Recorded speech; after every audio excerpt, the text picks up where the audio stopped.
आज के इस प्रेस कॉन्फ्रेंस में ज़्यादा हिस्सा हमारे कर्नाटका स्टेट हज कमेटी के जनाब रफुद्दीन कचेरी वाले और सरफराज खान साहब का जो अभी 23 के हज को तैयारी कर रहे हैं। मिनिस्टर स्मृति ईरानी जी को बहुत मुबारकबाद देता हूँ कि आपके स्टेट कर्नाटक के हाजी जाएंगे तो उनको किस बिल्डिंग में रुकाएंगे और कैसे रुकाएंगे। हर दिन आप एक फ़्लाइट दीजिए, लगभग 250 से 300 पैसेंजर तक के लोगों की सहूलत देना है, क्योंकि इधर से आपके स्टेट के ही आपका ही सिम कार्ड चलेगा कि उस सूटकेस का उन्होंने अगले बार से बैन किया है। और फूड के लिए भी आप अलग से आप उनको अरेंजमेंट करवा सकते हैं।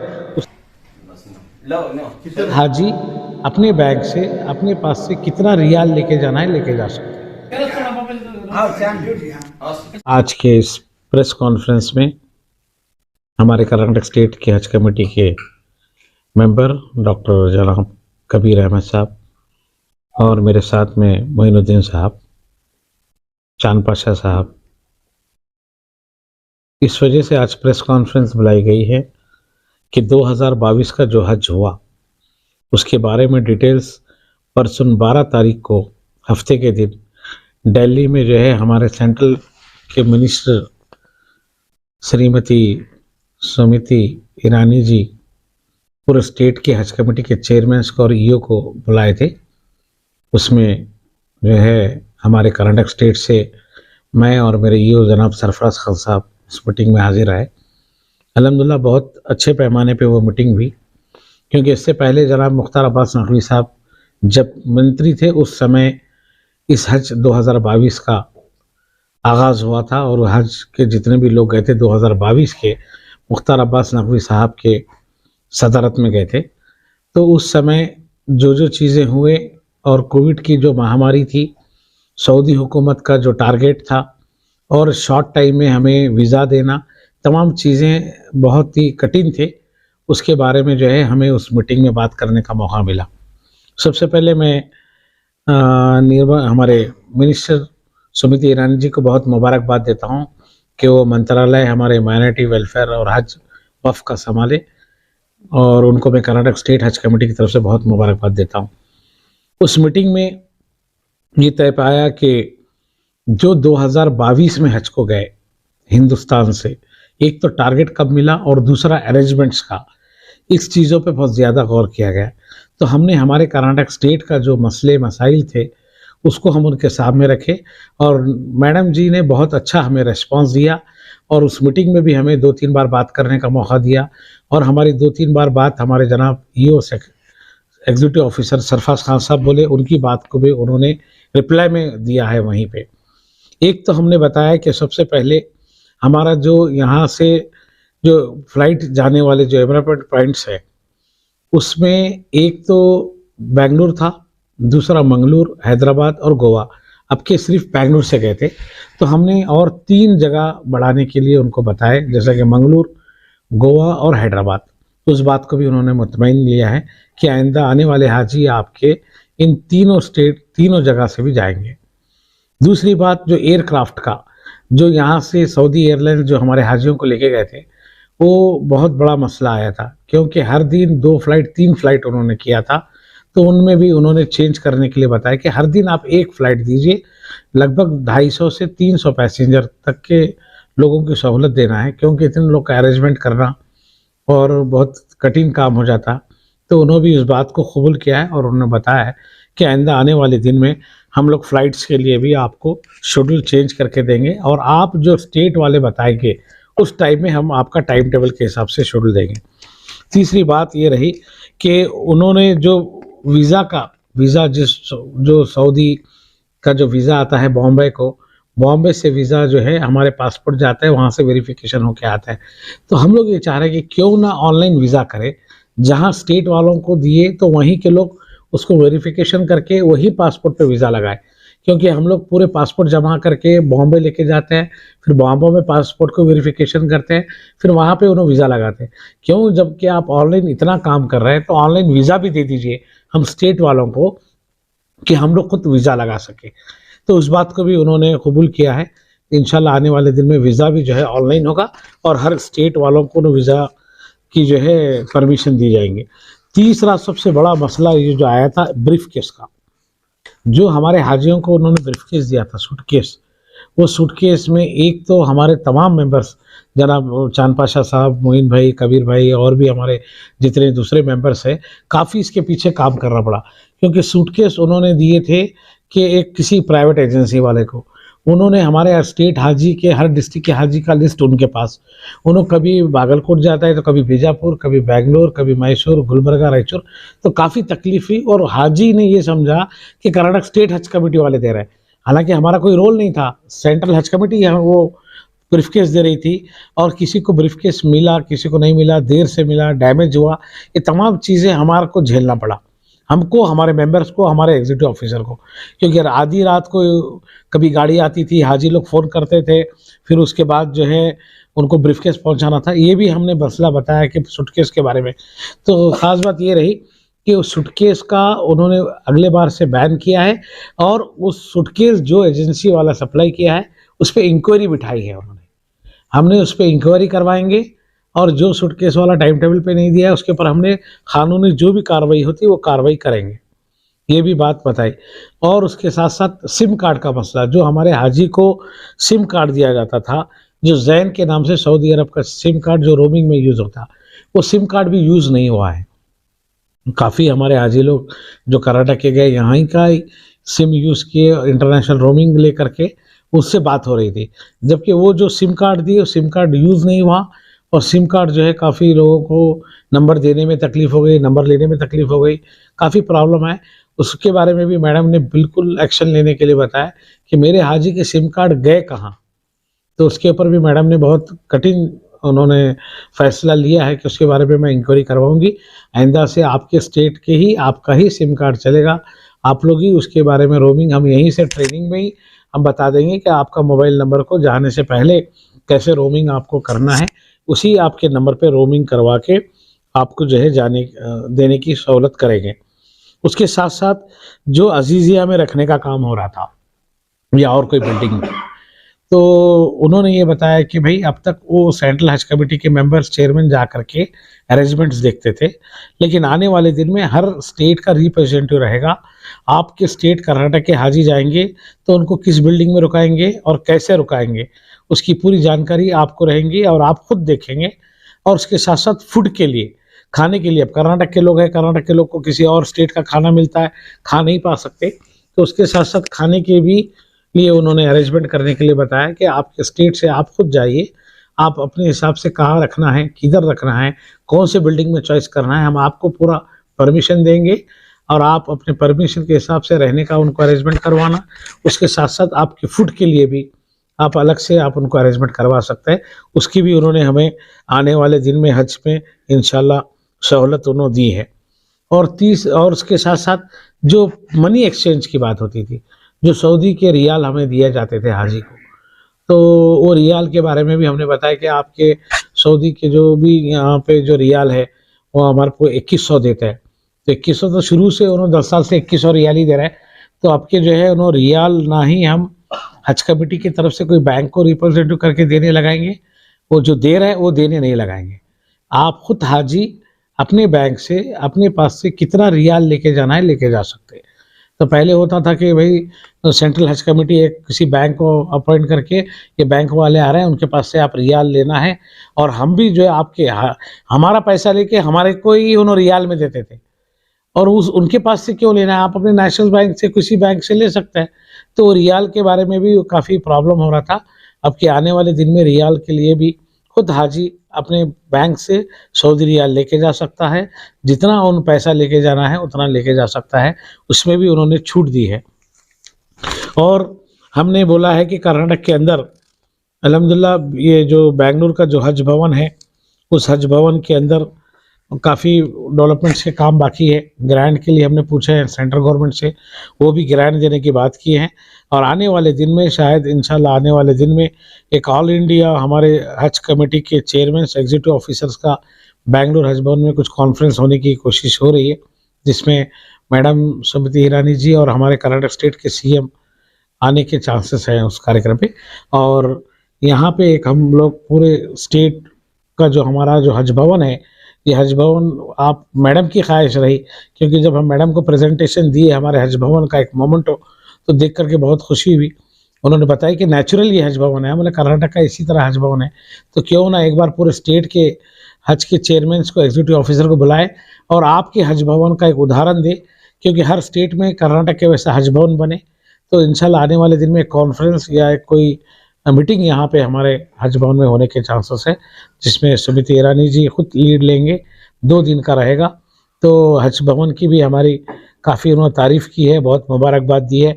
उसके साथ साथ हमें भी और हमारे कर्नाटक स्टेट की हज कमेटी को मुबारकबाद दी है कि हमें इत्तला मिली कि आपके हज में काफ़ी लोग मेहनत करते हैं, काफ़ी वॉलंटियर्स काम करते हैं और बहुत अच्छे आप लोग के ऑपरेट किए हैं कर्नाटक के हाजियों को।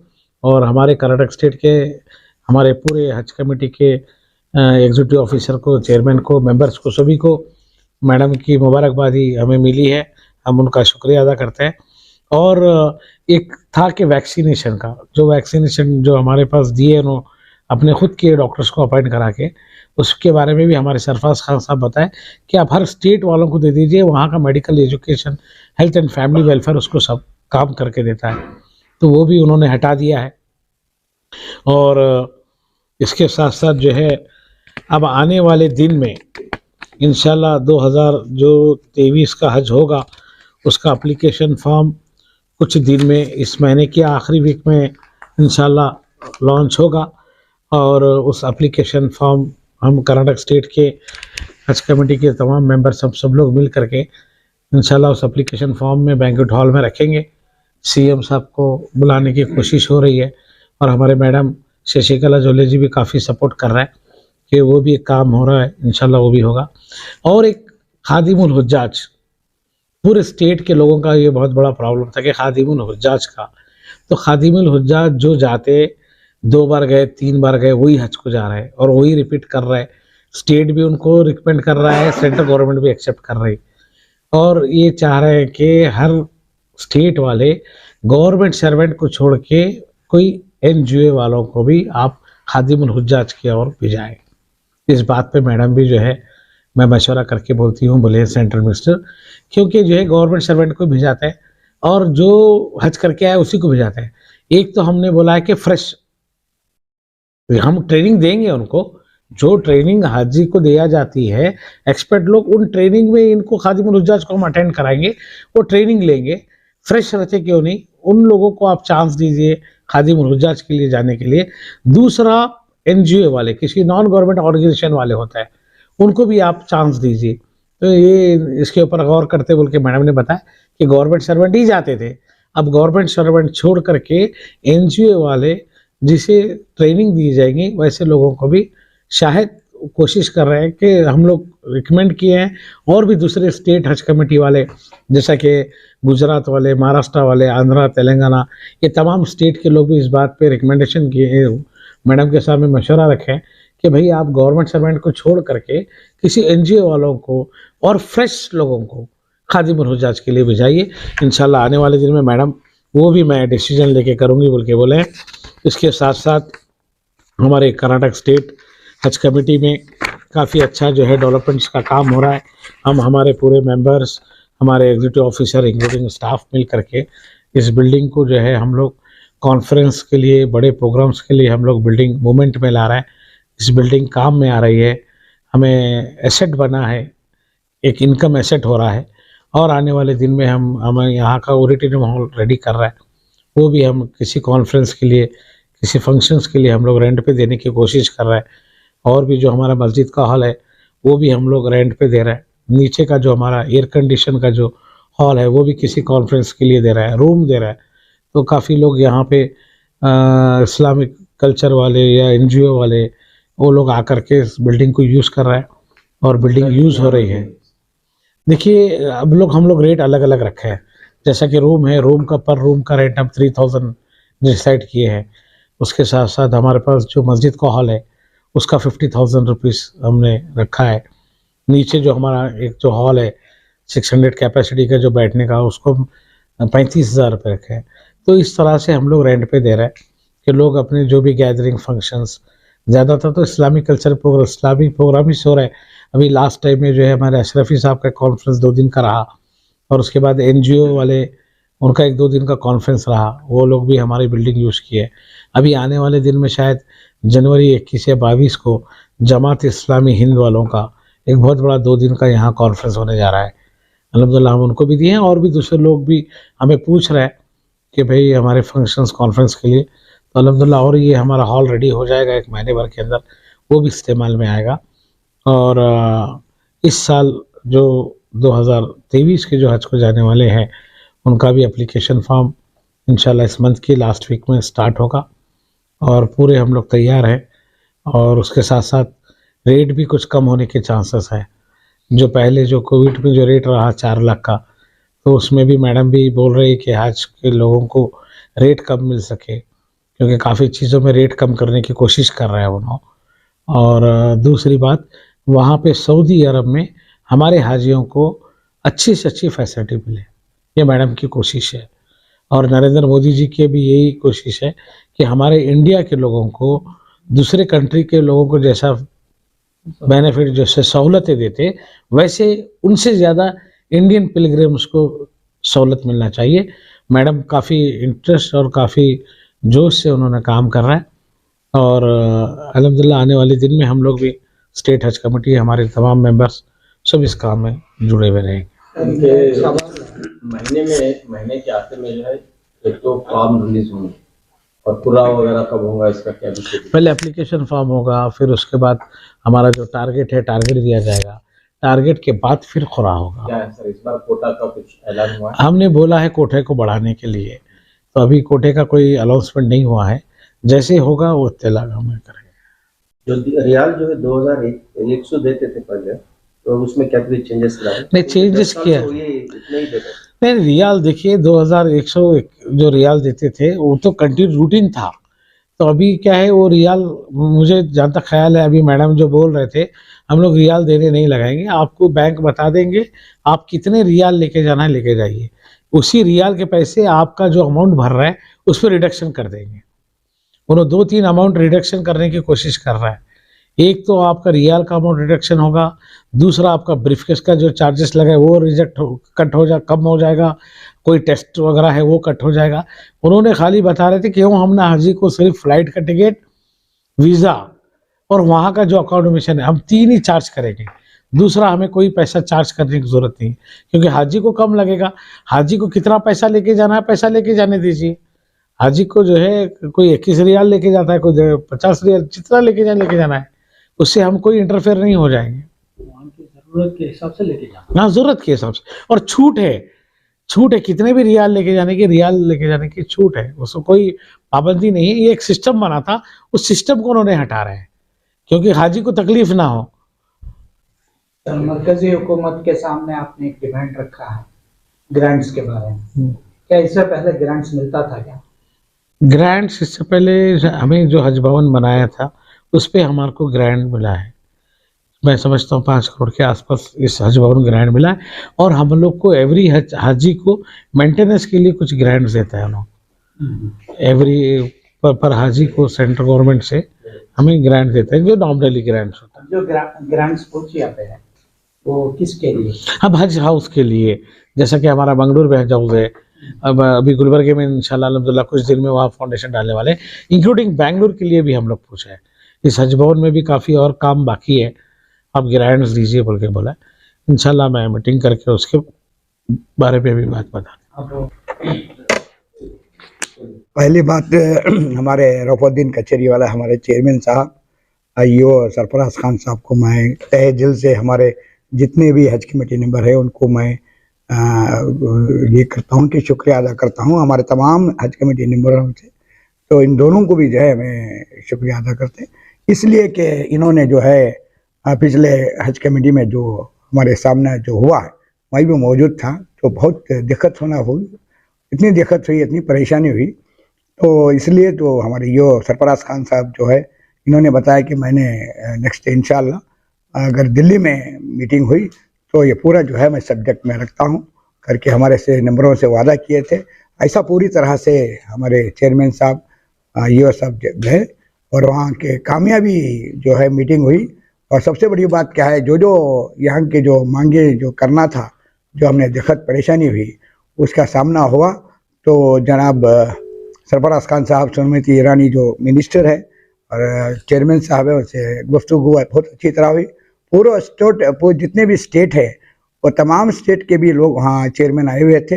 उसमें ज़्यादा हिस्सा हमारे कर्नाटका स्टेट हज कमेटी के जनाब रफुद्दीन कचेरी वाले और सरफराज खान साहब का जो सब्जेक्ट था, उन्होंने बहुत इम्प्रेस हुए। ये तरीके का जो वहाँ पर मीटिंग हुई, उसके बावजूद जो है, जो हमारी एक बहुत बड़ी परेशानी थी जो सूटकेस की वगैरह, उसके बारे में, और सबसे बड़ी खुशी की बात जो रियाज का जो मसला है, इनका किटबैक दिया जाता था सेंट्रल हज कमेटी को, तो वो जो है इंशाल्लाह इस बार जो है बिल्कुल वो नील होगा, ज़ीरो होगा। तो 2100 रियाल पिछले कई सालों से लोग दे रहे थे, तो इस बार जो है हाजी जो है हमारे यो साहब, हमारे चेयरमैन साहब की जो मांग रही कि ये जो बिल्कुल हटाए, क्योंकि हर हाजी जो है ज़्यादा से ज़्यादा रियाल लेके जा सके और वहाँ पर जो है कुछ उनके लिए भी सहूलतें हुए, तो इसके लिए बहुत बड़ी बात हुई। तो रियालों जब देते, जब कई रियाज जो है उनसे गम भी जाते, अगर मिस भी हो जा सकता था, तो इस बार जो है लोग डॉलर्स भी लेके जा सकते हैं, रियाल्स भी लेके जा सकते हैं, दूसरे भी करेंसी भी लेके जा सकते हैं, जैसा उनकी सहूलत। पहली बात वो हो रही है, सबसे बड़ी बात है। तो दूसरी बात जो है, पिछली मरतबा जो है जो फ्लाइट का जो सिस्टम था हमारा, उसके बारे में भी बातचीत किए हुए। तो पूरी जगह से, जैसा मंगलोर का पिछले 4 साल के पहले भी जा रहे थे, तो बेंगलोर का, हैदराबाद से ये एनवायरनमेंट जो भी है ये खोला जाएगा करके मिनिस्टर ने प्रॉमिस किए हैं, इंशाल्लाह वो भी होएगा। तो कई मुद्दे जो है हमारे इस बार जो है कर्नाटका स्टेट हज कमेटी बहुत सामना करना पड़ा, और कोटे के बारे में भी जो जितना ज़्यादा हो सके उतना हमने मांग की है। हमारे चेयरमैन साहब भी, हमारे ईओ साहब, इंशाल्लाह वो ज़रूर कामयाबी होंगे। तो इस बार मैं समझता हूँ कि इस बार का हज का जो है बेहतरीन अंदाज से जो है हज के जो है हाजी लोग जाएंगे, तो ज़्यादा से ज़्यादा हाजी जाने की हम लोग तमन्ना की है। पिछले बार जो है 3000 हाजी गए थे, इंशाल्लाह इस बार जैसा पहले रूटीन था 5500 6000, इस तरह का हमारी कोशिश रही तो होती है इंशाल्लाह। ये हमें, और एक बार मैं तहे दिल से मैं शुक्रिया अदा करता हूँ जनाब चेयरमैन साहब और जनाब ईओ साहब को, क्योंकि उन्होंने मीटिंग में अटेंड करके बहुत अच्छी तरह से हमारा जो स्टेट का, जो रियासत कर्नाटका का सब्जेक्ट इन्होंने रखा, तो उसे कामयाबी अल्लाह के फजल से बहुत अच्छी तरह से हुई है। ठीक है, अस्सलाम वालेकुम। अल्लाह का लाख लाख शुक्र है कि 22 का हज कंप्लीट होकर अभी 23 के हज को तैयारी कर रहे हैं। हमें कर्नाटका के पूरे सारे मुसलमान भाइयों को, बहनों को, माँओं को मैं एक खुशखबरी देना चाहता हूँ कि आज हज भवन से हमारे चेयरमैन साहब रऊफुद्दीन कचेरी वाले साहब और प्रेस कॉन्फ्रेंस बुलाए थे, और माशाल्लाह आज से आगाज़ हो रहा है, हज को जाने के लिए तैयारियां कर रहे हैं। तो मैं सारे कर्नाटक के मुसलमानों को और सभी को मैं मुबारकबाद देता हूं। क्यों बोले तो अभी शुरू करना चाह रहे हैं हमें, और इस मंथ में हज का फॉर्म आपको ऑनलाइन मिल जाएगा। उसके बाद से रूटीन आपका हर साल जैसा रहेगा वैसा शुरू हो जाएगा। आप सबको मुबारकबाद देता हूं।